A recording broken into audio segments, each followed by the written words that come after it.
Sekarang kalau kita tanya kepada diri kita, kalau kita mendengar surga, mendengar neraka, nggak bergetar hati kita. Kalau kita mendengar kata pahala, nggak terdorong hati kita untuk meraih pahala itu.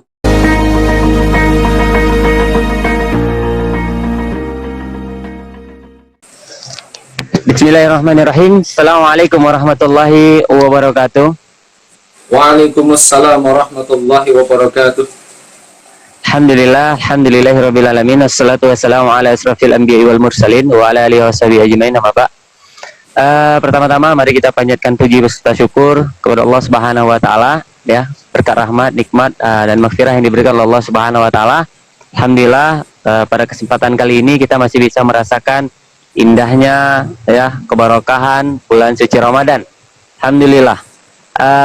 Terus salawat beringkat salam juga mari sama-sama kita sanjung sajikan ke pangkuan Nabi Alam, Nabi besar Nabi Muhammad Sallallahu Alaihi Wasallam ya, seorang suri tauladan terbaik, seorang idola terbaik sepanjang masa yang patut dijadikan satu-satunya idola bagi kita untuk aktivitas kita ya, untuk melakukan aktivitas kita selama di dunia ini. Insyaallah ketika kita mengikuti jejak Rasulullah Sallallahu Alaihi Wasallam, maka insyaallah pasti kita akan selamat dunia dan insyaallah selamat akhirat. Nah, teman-teman yang dirahmati Allah Subhanahu Wa Taala, alhamdulillah pada kesempatan kali ini kita kedatangan ya narasumber tamu yang luar biasa, Ustaz Hidayat. Kita sapa aja. Assalamualaikum Ustaz. Waalaikumsalam warahmatullahi wabarakatuh. Insyaallah bentar, tadi ada kendala sinyal sedikit, Ustadz Hidayatnya. Insyaallah sebentar lagi beliau akan tergabung lagi bersama kita. Nah, buat teman-teman nanti kita punya sesi tanya jawab. Silakan buat teman-teman yang ingin bertanya, tinggalkan pertanyaannya di kolom komentar. Nanti akan kita bahas bersama Ustadz Hidayat. Insyaallah. Ya, cuaca kita pada kesempatan kali ini, alhamdulillah ya cerah luar biasa. Dan kondisi saya juga nih lagi di outdoor ya, alhamdulillah nih luar biasa. Baik, kita tambahkan dulu Ustaz. Baik Ustaz. Alhamdulillah. Alhamdulillah ya Ustaz. Gimana Ustaz kabarnya Ustaz? Alhamdulillah sehat, alhamdulillah ya. Alhamdulillah Ustaz ya. Sudah lama sekali Ustaz kita nggak ketemu Ustaz ya. Terakhir waktu di Banda Aceh terakhir Ustaz ya. Tahun berapa itu ya? Udah 2 tahun yang lalu apa ya? Sepertinya Ustaz, awal-awal yuk ngaji di Aceh itu Ustaz ya. Oh iya. Gimana kabar Angga dan teman-teman di sana? Sehat ya? Alhamdulillah Ustaz. Di sana gimana Ustaz? Masih lockdown Ustaz? Masih. Alhamdulillah, kita syukuri. Ya, kita ambil hikmahnya. Iya Ustaz. Alhamdulillah Ustaz ya. Kita di Aceh alhamdulillah agak longgar Ustaz, karena kita nggak masuk ke zona merah Ustaz. Oh gitu. Iya, kabarnya Aceh Iya, sedikit sekali kasus COVID di sana ya. Iya Ustaz. Adapun beberapa kasus kemarin itu sempat dinyatakan ada yang positif, lalu ketika dites lagi ternyata negatif gitu Ustaz. Oh gitu. Iya. Ya. Alhamdulillah Ustaz. Nah, terima kasih juga buat teman-teman yang udah bergabung lagi bersama kita ya, yang baru masuk. Terima kasih banyak. Dan buat teman-teman yang nanti yang mau diskusi ya, silakan bisa tinggalkan pertanyaannya di kolom komentar. Insyaallah di akhir nanti kita akan bahas bersama Ustadz Hidayat. Ustadz Hidayat ini adalah trainer Yuk Ngaji Pusat ya. Beliau sekarang di mana Ustadz? Di Jakarta, di Bogor Ustadz? Tinggal di Bogor Utara, Bogor Kota. Berarti alhamdulillah berarti lagi di Bogor Ustadz ya. Iya, ini lagi di Bogor. Di rumah Insyaallah. Alhamdulillah. Nah, ini salah satu hikmah Ustaz, kita adanya media media online ya, walaupun jarak memisahkan kita tapi tetap bisa bertemu gitu Ustaz. Ya betul. Saya jadi ketemu dengan Mas Angga, udah lama nggak jumpa. Udah lama tada. Ya, pada kesempatan kali ini teman-teman sesuai dengan tema kita yaitu berkaitan dengan unlimited belief ya. Ini sebuah tema yang luar biasa insyaallah yang akan disampaikan oleh Ustadz Hidayat Arifianto pada kesempatan kali ini ya. Bagi teman-teman silakan dengarkan dari awal sampai akhir. Ya, insya Allah ini bisa jadi bekal kita untuk mengarungi kerasnya kehidupan dunia. Insya Allah Ustaz, tidak tanpa mengurangi lagi waktu agar efektif ya waktu kita pada kesempatan kali ini, kepada Ustaz Hidayat, tafadhol Ustaz, bisa memberikan materinya. Ya. Assalamualaikum warahmatullahi wabarakatuh. Waalaikumsalam warahmatullahi wabarakatuh. Innal hamdalillah nahmaduhu wa nasta'inuhu wa na'udzu billahi min sururi anfusina wa min sayyiati a'malina man yahdihillahu fala mudilla lahu wa man yudlil fala hadiya lahu. Asyhadu an la ilaha illallah wahdahu la syarika lahu wa asyhadu anna Muhammadan 'abduhu wa rasuluhu la nabiyya ba'da. Allahumma shalli 'ala Muhammadin wa 'ala alihi wa sahbihi ajma'in. Wa ba'du Allah ta'ala fil Qur'anil Karim, a'udzu billahi minasyaitonir rajim. Wa minan nasi man yaqulu amanna billahi wa bil yaumil akhir wa ma hum bimumin. Alhamdulillah teman-teman sekalian, sahabat sekalian, komunitas Yuk Ngaji Langsa dan juga beberapa sahabat yang lain dimanapun berada yang menyimak kajian ini, mari kita bersyukur kepada Allah atas nikmat yang telah diberikan oleh Allah kepada kita semua. Nikmat yang jumlahnya tiada terhingga dan terus mengalir diberikan untuk kita. Maka seharusnya syukur kita kepada Allah juga terus mengalir setiap hari, tiada henti, dengan mengucapkan Alhamdulillahirabbil alamin, dan juga kemudian diikuti dengan sikap syukur menggunakan nikmat yang Allah telah berikan ini untuk senantiasa taat kepada Allah, untuk senantiasa beribadah kepada Allah Subhanahu wa taala. Teman-teman sekalian yang dirahmati oleh Allah, terkadang kita baru sadar nikmat yang Allah berikan ini sungguh luar biasa, sangat berharga tatkala nikmat ini sudah dicabut oleh Allah. Terkadang begitu. Maka teman-teman kalau pengen tahu nikmatnya punya tangan yang sempurna seperti ini, nikmatnya kayak apa, silakan datangi orang yang dulu pernah punya tangan tapi akhirnya kemudian tangannya diambil oleh Allah, tangannya dibuntungkan oleh Allah. Dia lebih tahu nikmatnya punya tangan daripada kita.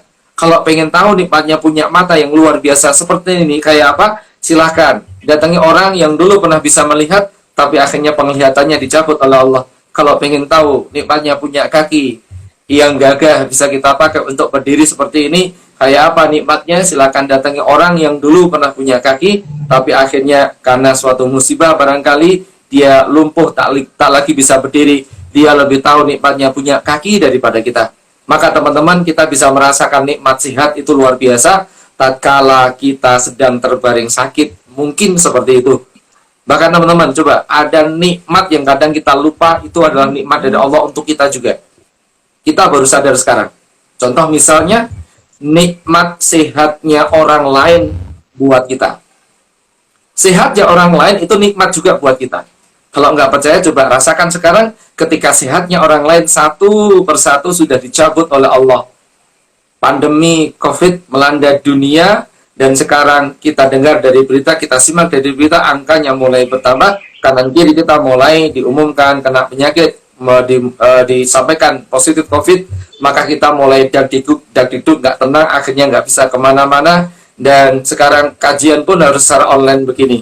Maka teman-teman sekalian, kita saat itu baru sadar bahwa sehatnya orang lain adalah nikmat buat kita semua. Maka tidak luput sekalipun diri kita, dimanapun kita berada, kapanpun, dari nikmat Allah yang ada di sekitar kita. Semua nikmat dan semua kita syukuri dengan syukur yang sebenarnya. Alhamdulillahirabbil alamin. Dan teman-teman sekalian, sore ini sebagai rasa syukur kita kepada Allah, kita mau ngobrol bareng. Semoga obrolan kita membuat kita bisa lebih mendekat kepada Allah, membuat kita bisa lebih taat kepada Allah Subhanahu wa taala. Judul kita tadi disampaikan oleh Mas Angga, Unlimited Belief. Kita mau bahas, berbincang terkait dengan bagaimana keimanan yang tanpa batas. Nah, teman-teman sekalian, sebelum kita bicara tentang itu, bolehkah saya mau mulai dengan sebuah cerita? Saya ingatkan dengan sebuah kejadian di masa Rasulullah Shallallahu Alaihi Wasallam. Boleh ya?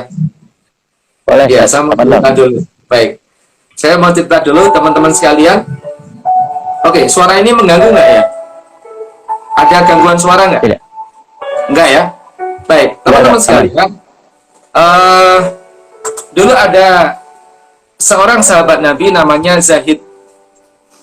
Barangkali buat para jomblo pernah dengar cerita ini, karena ini kisah seorang jomblo.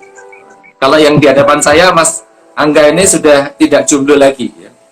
Tidak punya Alhamdulillah. istri, punya anak, nggak tahu mau punya istri lagi nggak. Ya, baik teman-teman yang dirahmati Allah. Namanya Zahid, dia seorang sahabat Nabi, usianya sudah lumayan lah, 35 tahun beliau menjalani hidupnya. Dia tinggal di Masjid Nabawi, beliau adalah salah satu ahli suffah. Nah, suatu hari ketika Zahid sedang ada di depan Masjid Nabawi, tiba-tiba disapa oleh Rasulullah. Gimana sapanya? Rasul bertanya kepada Zahid, "Wahai Zahid, engkau sendirian saja?" "Engkau sendirian, Zahid." Apa kata Zahid? Zahid sambil ngelus pedangnya karena waktu itu sedang menimang-nimang pedang. Kalau dulu para sahabat kebiasaannya itu nimang pedang. Kalau sekarang beda, para pemuda itu nimangnya apa? Handphone, ya. Handphone. Nimangnya gadget. Kalau dulu nimangnya pedang. Karena lifestyle dulu para sahabat Nabi adalah jihad fisabilillah. Nah, ketika ditanya oleh Rasulullah, "Wahai Zahid, kamu sendirian saja?" Apa kata Zahid? Zahid mengatakan begini, "Ya Rasulullah, Allah bersama saya." "Ya Rasulullah, Allah bersama saya." Masya Allah. Sebenarnya Rasul itu tanya begini, "Wahai Zahid, kamu sendirian? Gak sama anak dan istri?" Maksudnya gak sama keluarga. Maka Zahid kemudian menjelaskan kondisinya. "Ya Rasulullah, engkau tahu kondisi saya seperti ini." Maksudnya bagaimana? Rasulullah langsung paham. Kenapa? Karena wajah Zahid tadi, selain sudah cukup tua, 35 tahun, wajahnya juga sangat jelek. Dan tidak ada satupun muslimah yang mau menerima dia. Masya Allah. Rasul paham kondisi itu. "Zahid, sabarlah. Insya Allah, kalau Allah berkehendak, buat Allah semua mudah," kata Rasul. Akhirnya Rasulullah kemudian memerintahkan kepada penulisnya untuk menulis sebuah surat. Surat apa? Ternyata surat lamaran. Ditulislah surat lamaran itu. Lamaran kepada siapa? Lamaran ini ditujukan kepada salah satu bangsawan di Madinah. Namanya Said. Said itu punya seorang anak perempuan solihah, cantik, bahkan tergolong tercantik di Madinah waktu itu. Masya Allah. Zahid yang gak laku karena jelitnya ini dilamarkan oleh Rasul, seorang muslimah yang cantik jelita. Akhirnya apa? Dengan semangat, Zahid tadi membawa surat tadi menuju rumahnya Said, seorang sahabat Nabi juga. Sampai di rumah Said, dia sapa, "Assalamualaikum Said." "Waalaikumsalam Zahid." "Ada apa Zahid? Tumben-tumbenan ke sini. Ada apa?" "Saya membawa surat dari Rasulullah, wahai saudaraku Said." Masya Allah, langsung gembira Said mendengar itu. Surat dari utusan Allah. Subhanallah, saya mimpi apa dapat kesempatan istimewa ini? Masya Allah, dapat surat dari Rasulullah. Dia bahagia sekali. Diserahkanlah surat itu kepada Said. Begitu surat itu dibuka, dibaca kalimat demi kalimat, dibaca satu persatu isi surat tadi. Masya Allah, berubah wajahnya Said yang tadi ceria gembira, kemudian penuh dengan tanda tanya. Dia buka, baca surat satu persatu yang isinya melamarkan Zahid untuk menikah dengan putrinya Said tadi. Dia baca, ketika baca surat, dia agak terheran-heran. Dia lihat wajahnya Zahid, dia tatap lagi suratnya. Dia lihat wajahnya Zahid yang jelek itu, kemudian dia tatap lagi suratnya. Kemudian dia mengatakan, "Wahai saudaraku Zahid, wahai Zahid, benarkah ini surat dari Rasulullah Muhammad?" Said tanya kepada Zahid, "Ini benar surat dari Rasulullah, wahai Zahid?" Apa kata Zahid? "Wahai Said, saudaraku, apa engkau meragukan aku sahabat Rasul, wahai Said?" Akhirnya apa? Said yakin bahwa ini surat dari Rasulullah Muhammad. Dengan ribut-ribut itu, akhirnya kemudian Zulfa, anaknya Said, dari dalam rumah menyeru kepada ayahnya, Ayah anda, ada tamu, kenapa nggak diminta masuk? Ribut-ribut di luar, ada apa ayah anda? Sini sebentar, sini Zulfa, sini sebentar. Ya ayah anda, ada apa? Sini sebentar. Ini ada seorang pemuda mau melamarmu untuk menikah. Masya Allah. Zulfa, anaknya tadi, kemudian menatap wajah sang pemuda tadi, dan tiba-tiba shock. Dia nangis sejadi-jadinya. Kenapa? Melihat wajahnya Zahid yang jelek banget tadi, dia nangis histeris, spontan mengatakan, "Ayah anda, Bukankah masih banyak pemuda-pemuda yang ganteng, tampan, mereka kaya, mereka bangsawan, mereka solih, mau sama hamba ayah Anda? Kenapa harus dengan pemuda ini? Apa kata ayahnya? Ayahnya langsung ngomong kepada Zaid, Zaid, engkau tahu jawabannya? Langsung dari putri saya. Tahu jawabannya? Engkau paham? Silakan kembali kepada Rasulullah, sampaikan kepada Rasulullah bahwa surat lamaran ini ditolak oleh anak saya. Masya Allah, mendengar kata Rasul, mendengar asma Rasulullah Muhammad, tiba-tiba Zulfah tersentak kaget. Kemudian dia tanya kepada ayahnya, wahai ayah, engkau sebut nama siapa? Kenapa bawa-bawa nama Rasul? Kenapa bawa-bawa nama Rasulullah? Ayah, tidak ada apa? Kenapa bawa-bawa nama beliau? Tahukah anakku bahwa surat ini adalah surat dari Rasulullah Muhammad melamarkan engkau untuk menikah dengan Zaid. Astaghfirullahaladzim. Istighfar kemudian mengalir dari lisannya Zulfah. Istighfar kemudian mengalir dari lisannya Zulfah. Astaghfirullah, ya Allah, ampuni hamba, ya Allah. Hamba telah durhaka kepada Rasulullah. Ampuni hamba, ya Allah. Hamba nggak tahu kalau ini surat lamaran dari Rasulullah untuk menikah dengan sang pemuda ini. Wahai ayahanda, jangan sampai pemuda ini kembali kepada Rasulullah. Ayahanda, jangan sampai ayahanda. Dan saksikan ayahanda, demi Allah, demi Rasulullah, demi cintaku kepada Allah dan Rasul, aku menerima lamaran ini, wahai ayahanda. Masya Allah. Masya Allah. Diterima lamaran tadi, kemudian Zahid dengan semangat, dia bahagia banget. Kembali ke Masjid Nabawi, dia sujud syukur. Rasul tanya kepada Zahid, Zahid, sudah siapkah engkau untuk menikah? Ya, sudah siap ya Rasulullah. Sudah disiapkan hartanya untuk pernikahan? Harta ya Rasulullah. Iya kan, harus beri mahar, harus walimah. Udah siap engkau? Ya Rasulullah, engkau tahu kondisiku, aku kan ahlu sufah. Ternyata selain jelek, Zahid ini miskin, gak punya apa-apa. Jadi pantas ya, nggak laku-laku. Udah jelek, miskin lagi. Masya Allah. Akhirnya apa? Diperintahkan oleh Rasul, wahai Zaid, silahkan datang kepada beberapa sahabatku. Ada Abdurrahman bin Auf, ada Abu Bakar, dan beberapa sahabat yang lain. Datang kepada mereka, Zaid mendapatkan terkumpul uang 80 dinar. Masya Allah, cukup banyak, 80 dinar. Dia pulang kepada Rasul, kemudian dia beli perlengkapan untuk menikah. Dia ambil 40 dinar untuk belanja, yang 40 dinar dia simpan. Dia bawa 40 dinar tadi ke pasar. Ngapain? Belanja perlengkapan pernikahan. Dia beli baju untuk menikah, dia beli perlengkapan pernikahan yang lain, dia beli mahar, dia beli semuanya untuk persiapan pernikahan. Ketika itu kemudian dia pulang dari pasar, kembali ke Masjid Nabawi. Sampai Masjid Nabawi, dia terkejut. Kenapa terkejut? Masya Allah. Ini kenapa banyak orang berkerumun begini? Kenapa banyak orang berkumpul begini? Dia tanya kepada sahabat yang di situ. Ada apa ini? Wahai Zaid, engkau nggak dengar? Engkau nggak tahu? Baru saja Rasul mengumumkan kita diminta untuk berkumpul karena kita mau berangkat untuk berjihad. Orang-orang kafir sudah mengepung kita dari berbagai penjuru. Kita mau berperang di jalan Allah. Masya Allah. Mendengar pengumuman itu, kemudian Zahid tiba-tiba mengatakan begini, wahai saudaraku semua yang ada di tempat ini, jangan kalian berangkat dulu, tunggu aku ikut perang, aku ikut perang. Masya Allah. Sahabatnya sampai melarang dia, sudahlah Zahid, cukup untuk pertempuran, untuk perang kali ini, kamu nggak usah ikut, besok kamu mau menikah. Kamu udah nunggu puluhan tahun Zahid, udahlah, nggak usah ikut perang dulu. Enggak, saya mau ikut berperang. Akhirnya kemudian Zahid balik ke pasar lagi dengan membawa perlengkapan pernikahan dia. Dia jual seluruh perlengkapan menikah.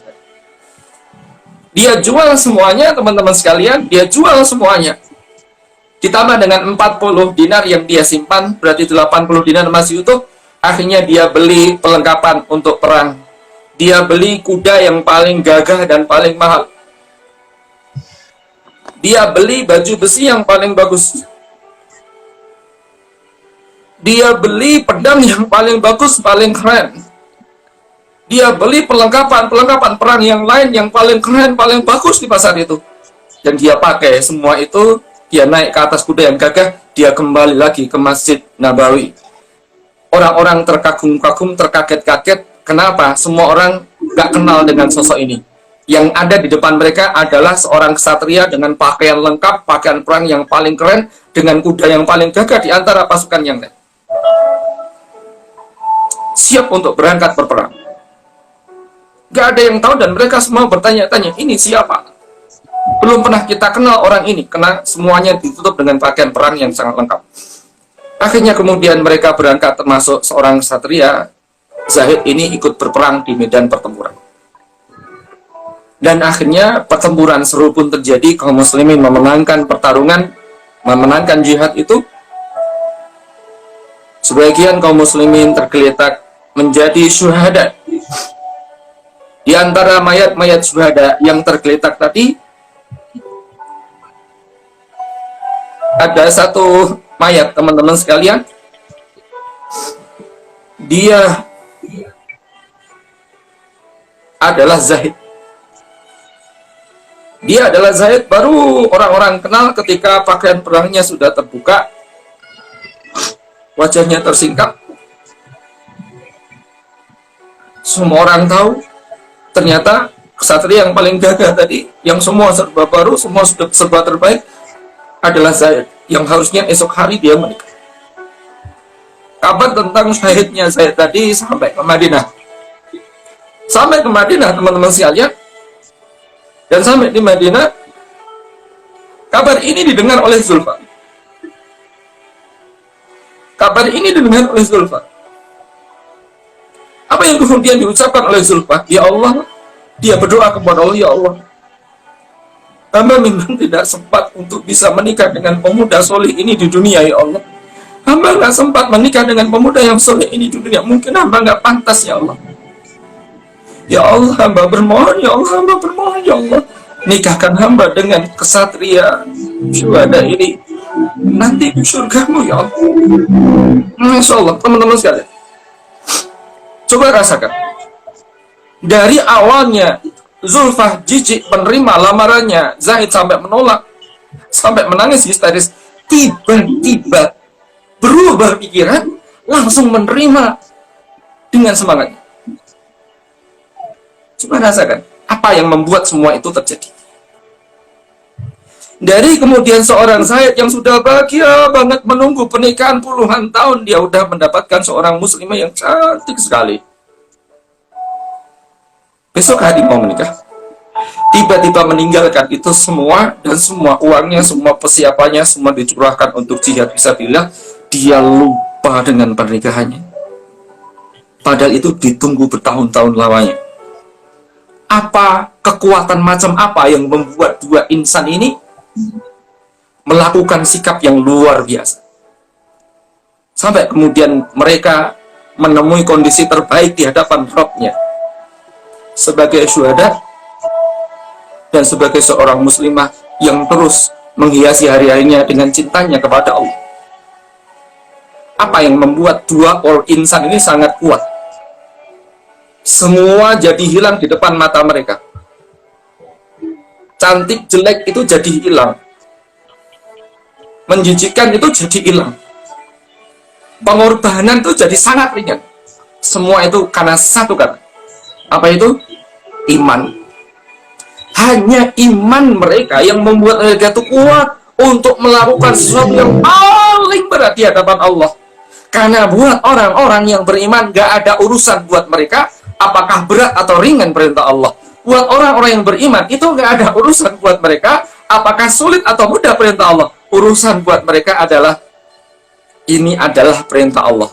It's enough. Itu cukup buat mereka bisa melihat indahnya surga.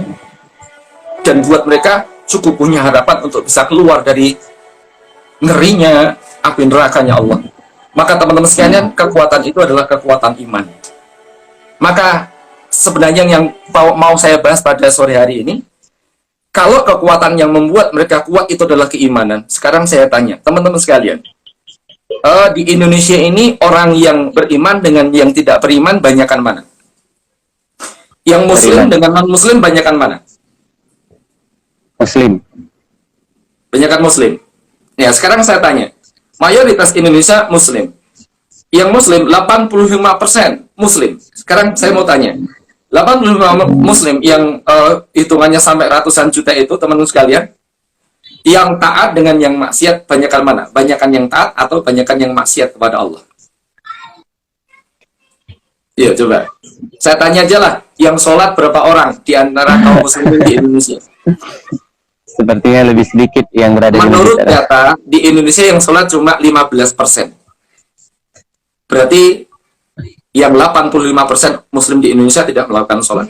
Yang puasa di bulan Ramadan, coba hitung. Yang tidak puasa di pinggir jalan, yang masih mampir tempat makan. Kalau di Aceh mungkin nggak ada, tapi di tempat-tempat lain, di daerah-daerah, di kota lain banyak sekali yang ngasih makan di siang hari bulan Ramadan. Yang zina berapa orang? Yang maksiat berapa orang? Bukankah mereka mengaku beriman? Katanya tadi iman membuat orang taat. Nah, sekarang pertanyaannya, iman seperti apa yang membuat mereka taat kepada Allah? Kalau boleh saya tanya, iman ini artinya apa? Percaya. Percaya. Kalau percaya itu sinonim. Percaya itu sinonimnya iman. Guru bahasa Indonesia mengatakan begitu. Sinonim itu persamaan kata. Iman menurut kita apa? Kalau arti atau definisi itu harusnya bisa menceritakan fakta tentang iman itu sendiri. Apa? Ya. Iman adalah ketundukan yang 100% saja kepada harap. Oh, Kita. ketaatan kepada Allah. Harap. Nah, ya, saya sebenarnya pengen berikan simulasi yang cukup panjang kalau kita bisa ketemu langsung. Tapi ini waktu kita pendek, nggak panjang-panjang, maka teman-teman saya akan sedikit cerita saja.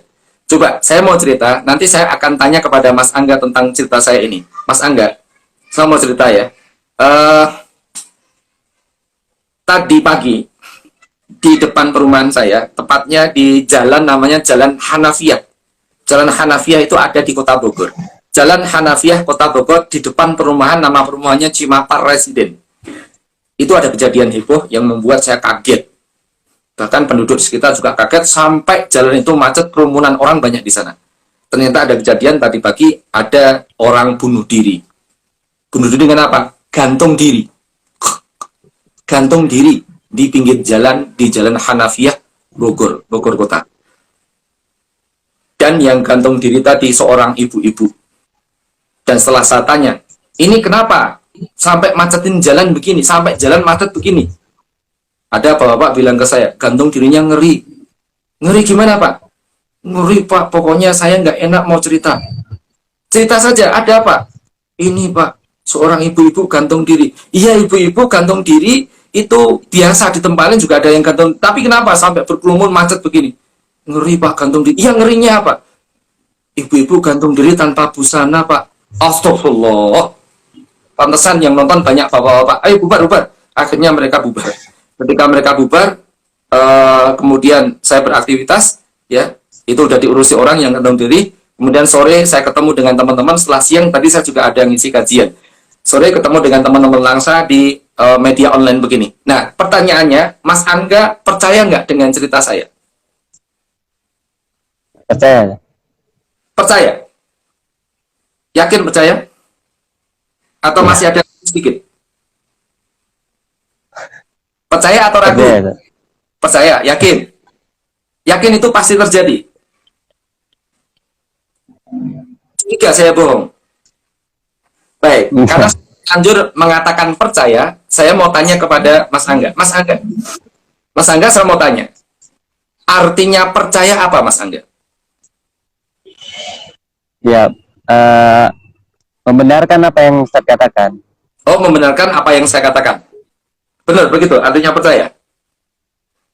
Yakin begitu? Kok kayaknya ragu-ragu. Terkadang di luar sana ada orang yang sering mengatakan percaya, nggak percaya, tapi nggak paham artinya percaya apa. Sama kan, di luar sana, itu banyak orang yang mengatakan beriman, tapi sesungguhnya nggak memahami iman itu seperti apa. Saya akan lanjutkan cerita saya, semoga nanti akan mudah memahami keimanan itu kayak apa. Tolong perhatikan kata demi kata, kalimat demi kalimat, nanti akan saya tanya lagi ya Mas Angga. Saya mau tanya Mas Angga. Mas Angga, Anda ceritanya berlanjut. Berlanjut gimana? Nanti setelah buka puasa, Mas Angga penasaran, dan kebetulan Mas Angga punya saudara yang ada di Bogor, dan kebetulan tinggalnya tidak jauh dari Jalan Hanafiyah. Yang tadi ada kejadian. Nah, seandainya begitu, kemudian Mas Angga habis maghrib nanti, itu telepon ke saudaranya, karena sangat penasaran, ini beneran terjadi atau enggak? Telepon ke saudaranya yang tinggal daerah Bogor, yang dekat Jalan Hanafiyah. Assalamualaikum, waalaikumsalam, gimana kabarnya? Intinya mau tanya, apakah benar ada seorang ibu-ibu gantung diri di Jalan Hanafiyah? Ternyata benar, ketika ditanya apakah ada seorang ibu-ibu gantung diri di Jalan Hanafiyah, saudaranya Mas Angga yang tinggal di dekat jalan tadi mengatakan, iya betul Mas Angga, betul, memang ada yang gantung diri di sini, seorang ibu-ibu. Berarti ada kabar lain yang bukan dari saya, dari saudaranya, yang saudaranya itu tidak kenal dengan saya. Iya atau enggak? Iya. Kemudian masih penasaran Mas Angga itu, besoknya lagi, esok harinya langsung searching di mana? Di internet. Cari di internet, oh ternyata muncul di detik.com ada berita seorang ibu-ibu di Bogor gantung diri. Nah, kalau sudah ada dua kejadian itu, ada cerita dari saudaranya yang tinggal dekat jalan itu, dan dia nggak kenal dengan saya, kemudian membaca berita di detik.com, dan wartawan detik.com nggak kenal dengan saya. Sekarang coba, Mas Angga, kira-kira percaya nggak? Percaya. Nah, sekarang bilang percayanya beda, senyumnya juga beda, wajahnya beda. Kelihatan lebih percaya daripada yang pertama tadi. Kenapa? Karena sudah ada bukti yang membuat Mas Angga itu tidak mungkin meyakini bahwa kalau itu tidak terjadi. Karena ada bukti yang membuat Mas Angga itu mengatakan ini nggak mungkin kalau itu nggak terjadi. Pasti itu terjadi. Buktinya ada seperti itu, ada seperti itu. Ada saudara yang mengatakan yang sama, ada berita di Telekom. Berarti itu terjadi. Iya atau enggak?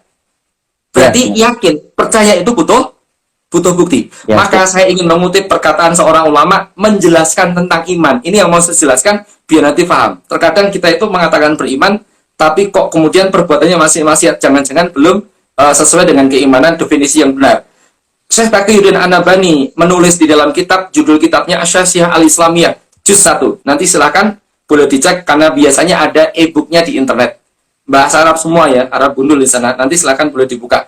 Kalau yang penasaran mau buka definisinya nanti dibuka di halaman ke-29.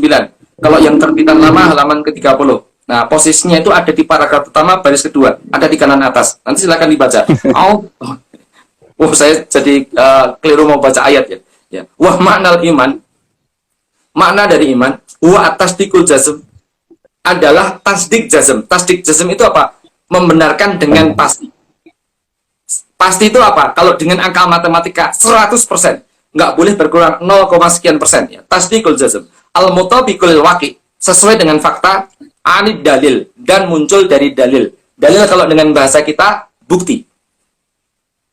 Ada 3 poin yang penting, tasdik jazm, sesuai dengan fakta, dan yang terakhir, muncul dari dalil, atau dari bukti. Kejadian tadi, Mas Angga jadi yakin karena sudah ada buktinya. Sebenarnya tadi pertama kali mengatakan percaya itu kelihatan tatapan matanya masih ragu. Kenapa? Yang cerita baru saya. Dan kok kayaknya terlalu heboh untuk sebuah kejadian. Akhirnya kemudian jadi yakin setelah ada bukti-bukti tadi.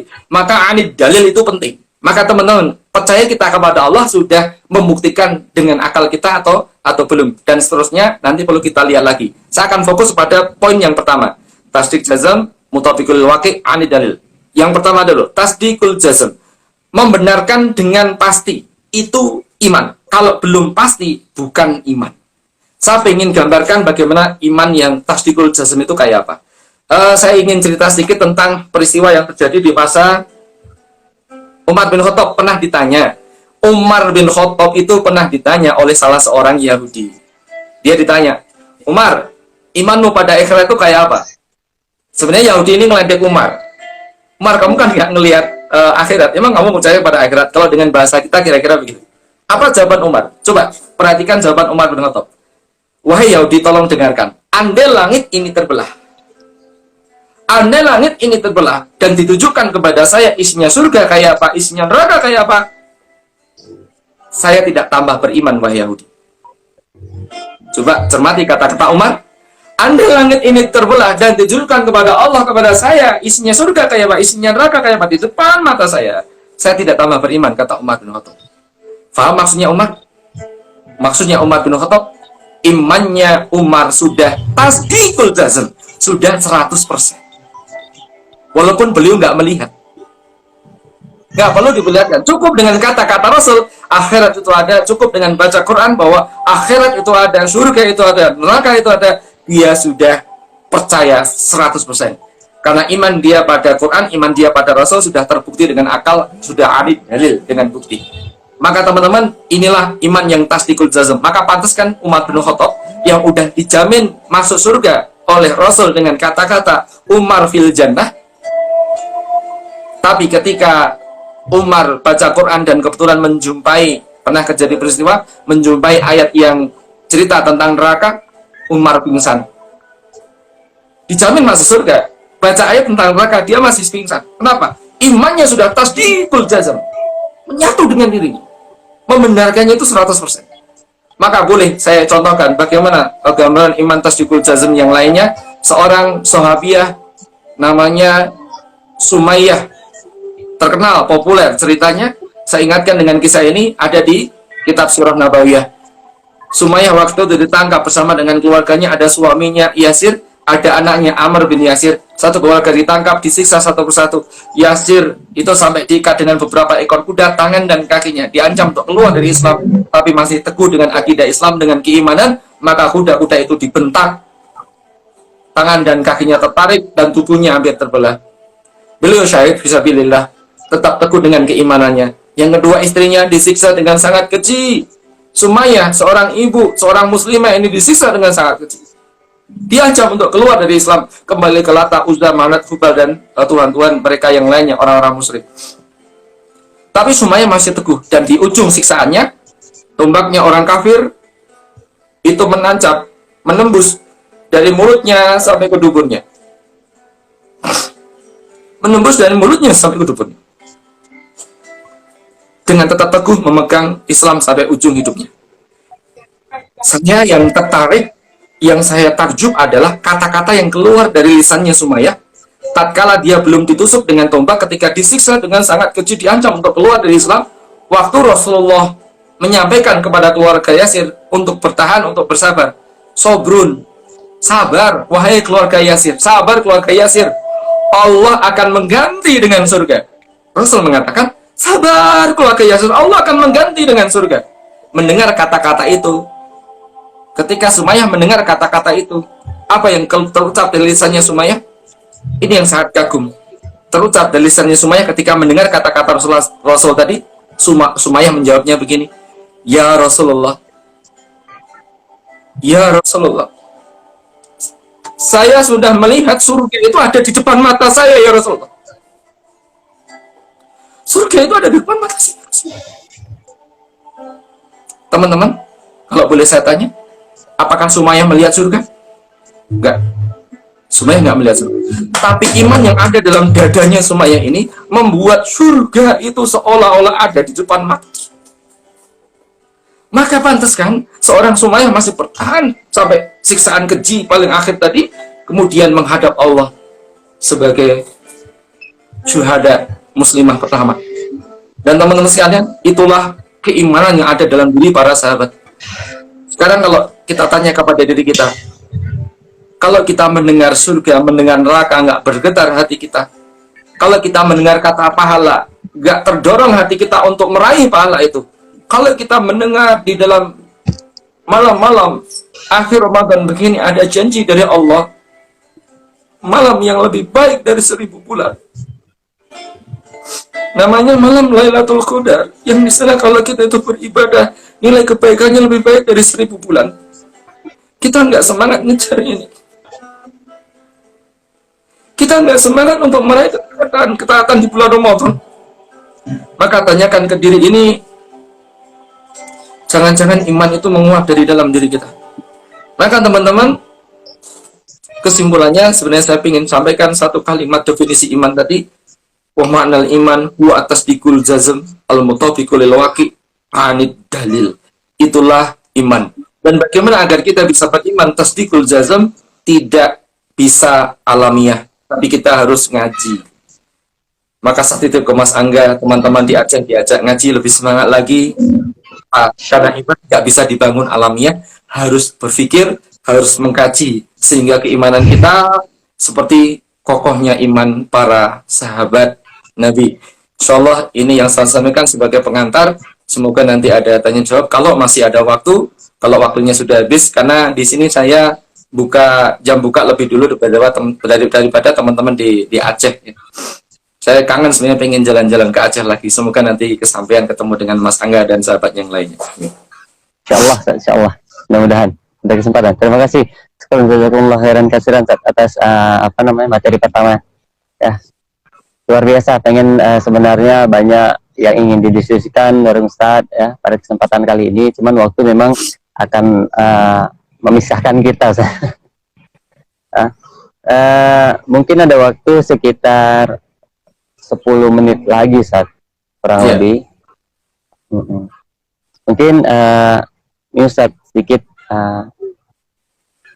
di tengah-tengah kita, di kondisi kita seperti tadi Ustaz, kita lihat bagaimana banyak dari teman-teman kita di sekeliling kita mengaku percaya kepada Allah Subhanahu wa Ta'ala, tapi kepercayaannya itu tidak hadir dari pembenaran secara 100%. Dilihat dari bagaimana aktivitas dia ketika Allah memerintahkan sesuatu, tapi perintah Allah itu tidak diindahkan gitu Ustaz. Dan Allah melarang sesuatu, dia malah dikerjakan larangan Allah itu seperti itu Ustaz. Nah, pertanyaan Ustaz, bagaimana Ustaz tips mungkin dari Ustaz cara agar teman-teman kita yang ada di sekeliling kita bisa mau bisa hadir dalam hatinya pembenaran 100% kepada Allah Subhanahu wa Ta'ala dan benar-benar taat kepada Allah Subhanahu wa Ta'ala secara 100% tadi Ustaz. Iya. Tadi saya simpulkan di materi saya bahwa ketaatan seorang hamba itu ditopang dengan pondasi yang namanya iman. Ya, sekuat apa iman itulah nanti yang akan menghasilkan ketaatan sesuai dengan keimanannya. Seperti hanya kita pernah lihat gedung-gedung pencakar langit yang tinggi, gedung-gedung tingkat yang sangat tinggi, itu pasti pondasinya sangat dalam. Pondasi ini kalau manusia ya keimanan dia. Dan antara iman dengan taat itu memang tidak bisa dipisahkan. Maka ulama-ulama itu mengartikan iman, ulama yang lain mengartikan iman itu diyakini dalam hati, diucapkan dengan lisan, dan diamalkan dalam perbuatan. Sering kita mendengar itu. Karena iman itu begitu ada, maka otomatis perbuatannya harusnya kemudian nyambung dengan keimanan. Kalau ternyata perbuatannya nggak nyambung dengan keimanan, berarti ada masalah dengan keimanan dia. Sekarang saya ingin bikin analogi yang mudah lah. Anda di sebuah gedung tinggi. Saya sering isi kajian perkantoran di Jakarta. Jadi saya keluar masuk kantor untuk sharing untuk kajian perkantoran. Hampir kalau di hari-hari biasa, hampir tiap hari saya masuk kantor-kantor itu ketemu dengan para karyawan, kajian zuhur biasanya. Di gedung-gedung tinggi itu banyak sekali kantor-kantor, banyak pekerja di sana. Mungkin bisa ribuan, bahkan mungkin ada yang sampai hitungan puluhan ribu. Nah, teman-teman sekalian, ribuan orang yang kerja di gedung itu, andai di gedung itu ada suara begini. Suara sirine. Sirine berbunyi kenceng sekali. Dan ada pengumuman begini. Pengumuman kepada Bapak Ibu sekalian yang ada di gedung ini, segera keluar dari gedung ini karena gedung ini terbakar. Gunakan pintu darurat, dilarang menggunakan lift. Semua lewat pintu darurat, segera keluar, gedungnya terbakar. Dan suara itu meraung-raung seluruh gedung dengan itu. Kira-kira orang-orang di dalam gedung lari nggak Mas Angga? Lari sih. Lari. Mereka akan lari, bahkan larinya beda dengan biasanya. Mereka lari sekenceng-kencengnya. Mereka nggak peduli di depannya itu ada orang diinjak, ada kursi ditendang. Mungkin dia nabrak orang lain, mungkin nabrak tembok. Kenapa? Saking paniknya pengen segera keluar dari gedung itu. Saya cuma mau tanya, kenapa semangat banget keluar dari gedung Mas Angga? Ya karena percaya gedung tadi kebakaran dan dia harus menyelamatkan diri. Ya, karena yakin gedungnya ini terbakar dan dia yakin kalau dia nggak keluar pasti terpanggang, terbakar di gedung itu. Iya atau enggak? Benar. Ya, maka dia lari kesekeceng-kecengnya dengan penuh ketakutan. Sekarang saya tanya, andai suaranya nggak begitu, andai suara di gedung itu tidak begitu, tapi suaranya begini. Allahu Akbar, Allahu Akbar. Azan berkumandang dan didengar oleh orang-orang yang kerja di gedung itu. Saya mau tanya, apakah orang-orang yang di gedung itu beranjak, bersegera melakukan sholat, atau tenang santai? Dan hasil jawaban ketika saya ngisi di beberapa tempat, mereka mengatakan kebanyakan masih tenang, santai. Dan sebagiannya lagi, mungkin termasuk yang 85% tadi, mereka sampai akhir waktu sholat tidak menunaikan sholat. Nauzubillah. Sekarang begini, kalau saya tanya, bukankah kalau mereka yang ada di gedung itu adalah orang-orang yang beriman? Bukankah mereka sangat yakin?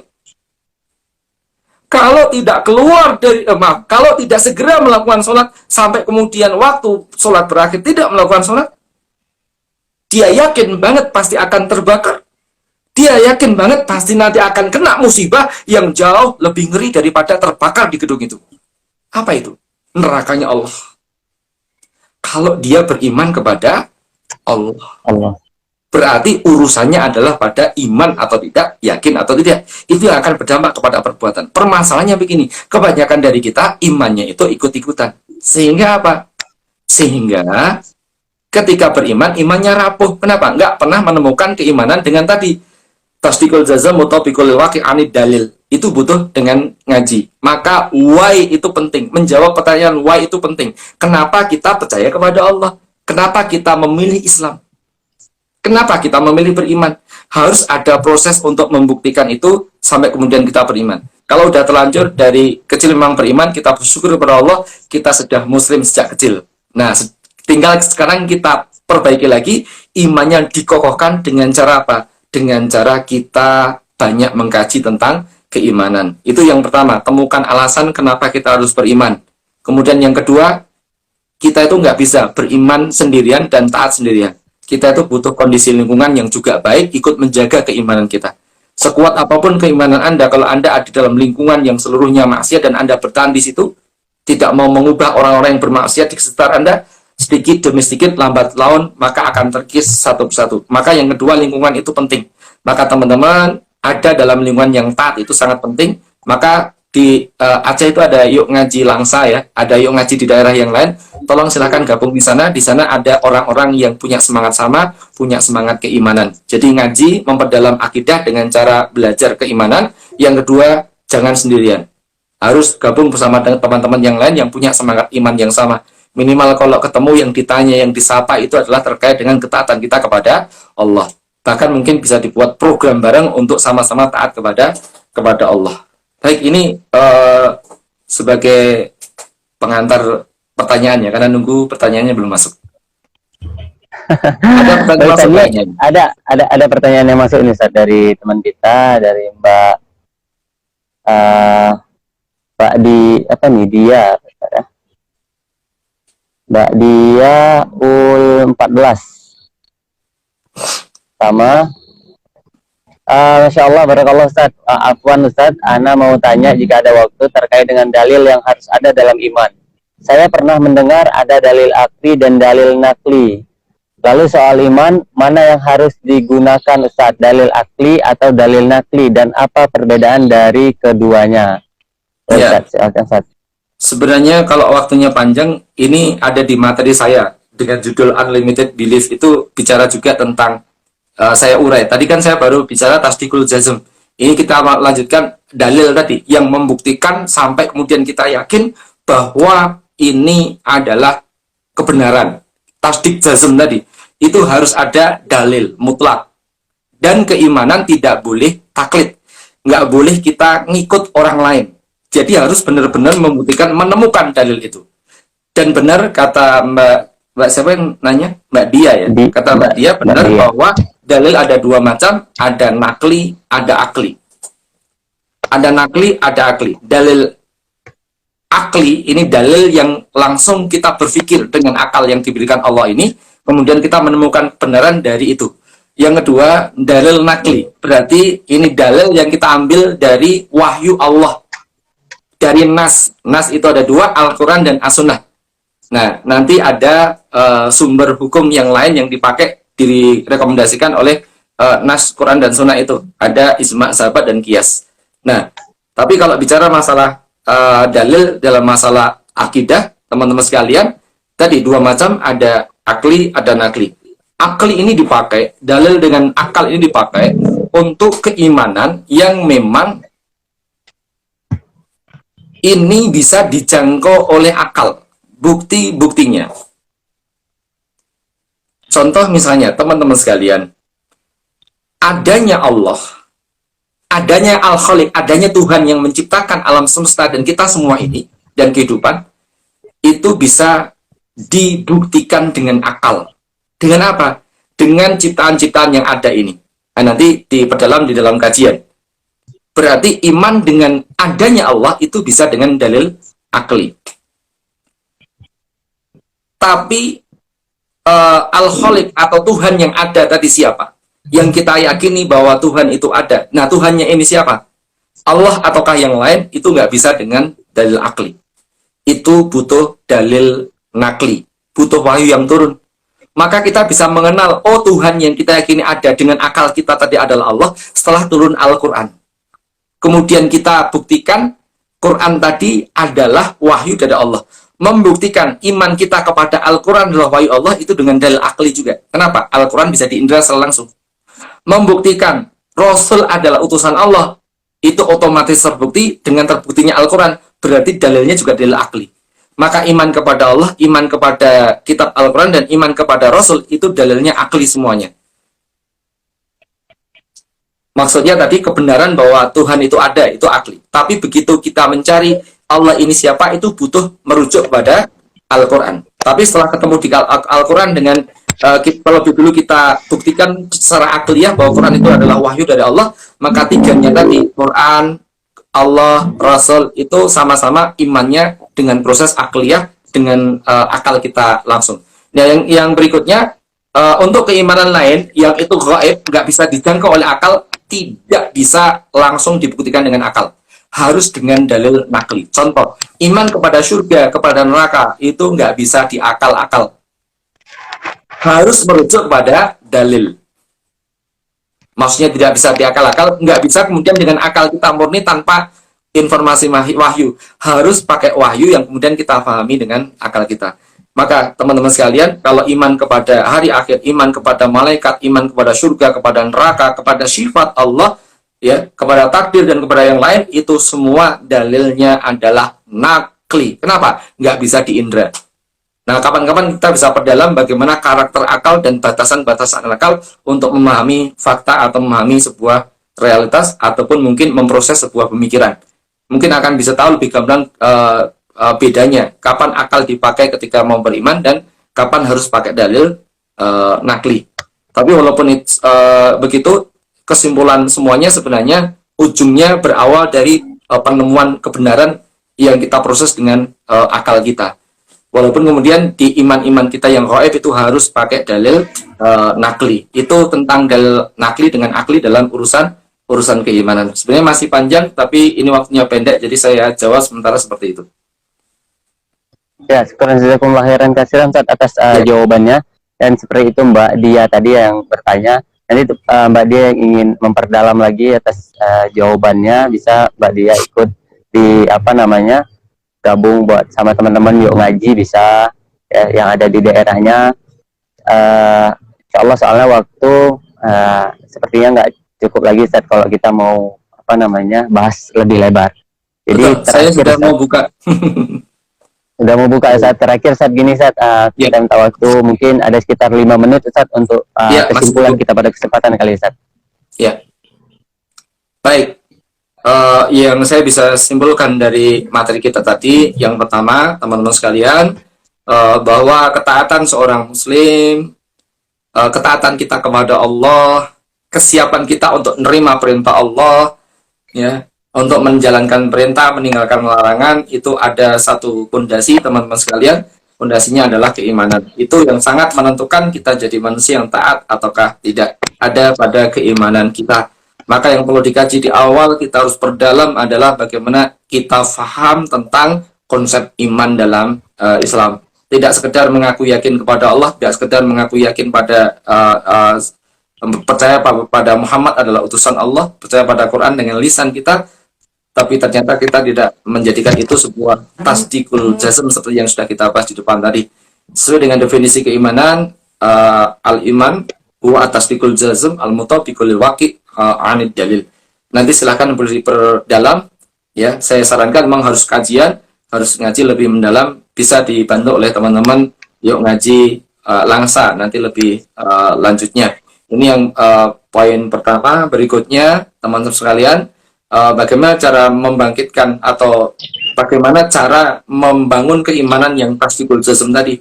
Tadi sudah saya sampaikan adalah menemukan, ketika kita mau beriman harus tahu ya, menemukan buktinya. Dan bukti diawali dengan bukti yang akliyah, dengan akli. Kemudian keimanan pada yang gaib itu dibuktikan dengan dalil yang nakli. Nah, dengan demikian kita akan bisa mendapatkan keimanan yang kokoh tadi. Nah, saya tutup dengan sebuah ayat yang itu cukup menghentak harusnya kepada kita semuanya. Kenapa? Sebenarnya ayat ini bicara tentang orang-orang munafik, teman-teman sekalian.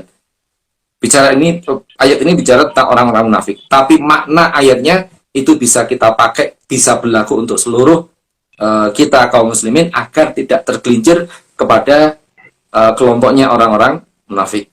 Yang tadi ayatnya saya baca di depan.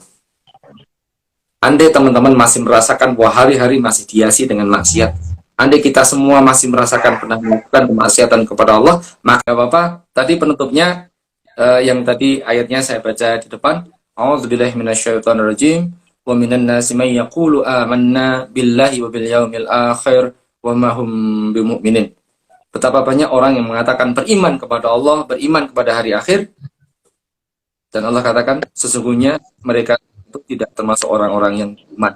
Maka teman-teman sekalian, mari kita perbaiki kembali keimanan kita dengan cara mengkaji lebih dalam lagi, mengkaji Islam lebih intensif lagi. Silakan boleh dibantu teman-teman yang ngaji langsa untuk mengadakan kajian-kajian keimanan di sana. Baik, itu ya. Ya, sekarang jazakumullah khairan katsiran Ustaz atas waktunya. Ya. Mohon maaf atas segala kekurangan. Selamat berbuka Ustaz. Sesaat lagi Ustaz ya. Ya, paling 5 menit lagi udah buka. Baik Ustaz, sekali lagi sekarang jazakumullah khairan katsiran, dan buat teman-teman juga yang udah stay tune dari awal sampai akhir, terima kasih banyak. Dan teman-teman yang nggak bisa stay dari awal sampai akhir, teman-teman bisa lihat di offline-nya Instagram Yuk Ngaji Langsa. Sekali lagi mohon maaf atas segala kekurangan. Saya dari komunitas Yuk Ngaji Kota Langsa, sekali lagi mohon maaf atas segala kekurangan. Kebenaran datang dari Allah Subhanahu wa taala dan kesalahan datangnya dari kami pribadi. Akhirul kalam kami tutup dengan doa kafaratul majelis. Subhanakallah wa bihamdika asyhadu an la ilaha illa anta astaghfiruka wa atubu ilaik. Wassalamualaikum warahmatullahi wabarakatuh. Waalaikumsalam warahmatullahi wabarakatuh. Mas Angga, saya sekalian pamit ya. Baik Ustaz, tafadhol. Ya, sampai ketemu lagi. Semoga ada waktu untuk bisa berjumpa di Aceh ya. Saya kangen dengan Insyaallah. teman-teman. Amin. Ya, semangatnya luar biasa ya. Baik ya. Waalaikumsalam warahmatullahi wabarakatuh. Waalaikumsalam.